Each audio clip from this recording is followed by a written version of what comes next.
Trois balles dans la peau, un film de 1933 de Roger Lion, qui signe également le scénario original et les dialogues.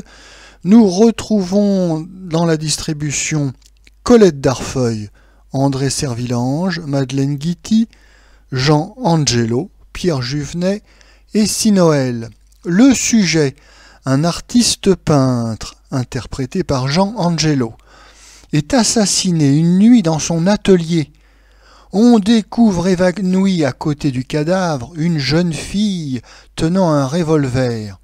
Est-ce la meurtrière ou est-ce plutôt la femme du peintre, ou un familier, ou un clochard? Le détective amoureux de la jeune fille éclaircit le mystère. Notre avis.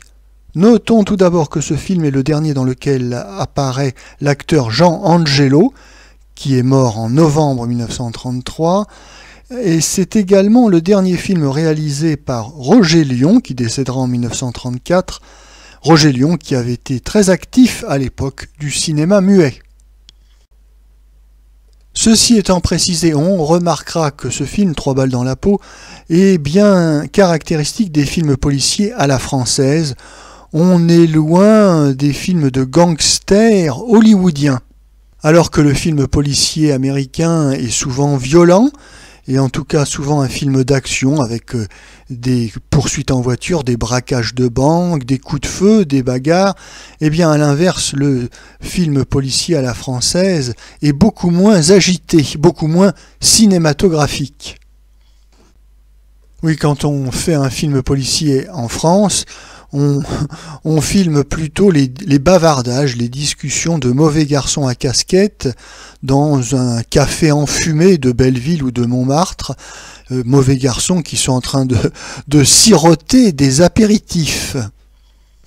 Et avec le film Trois balles dans la peau, malgré son titre racoleur qui pourrait faire penser que nous avons affaire à un film d'action, eh bien en réalité nous sommes vraiment dans un film policier à la française, c'est-à-dire que l'action démarre aux surprises dans un café de Montmartre où des mauvais garçons à casquette boivent des boissons alcoolisées, et vont faire la connaissance d'un artiste peintre et de ses amis de la haute société, et c'est ce qui va être le point de départ de cette intrigue policière.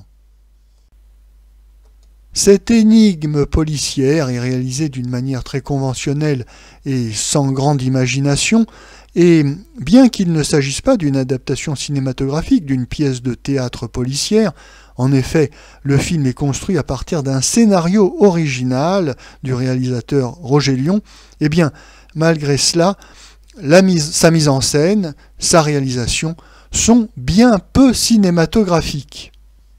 Les acteurs jouent comme au théâtre, à l'exception bien sûr notable de Colette Darfeuille et de Madi Berry. Quant au décor, ils sont tout à fait anonymes et typiques d'une mise en scène théâtrale passe-partout. Malgré ses défauts, ce petit film policier n'est cependant pas déplaisant. Oui, parce que au cinéma, il est difficile de louper, de rater un film policier. Il est assez facile de susciter la curiosité du spectateur et de l'entraîner comme ça dans l'enquête jusqu'au dénouement. Par ailleurs, il est bien évident que pour le spectateur contemporain, ce petit film policier populaire est un spectacle pittoresque en raison même de son aspect désuet et typiquement français.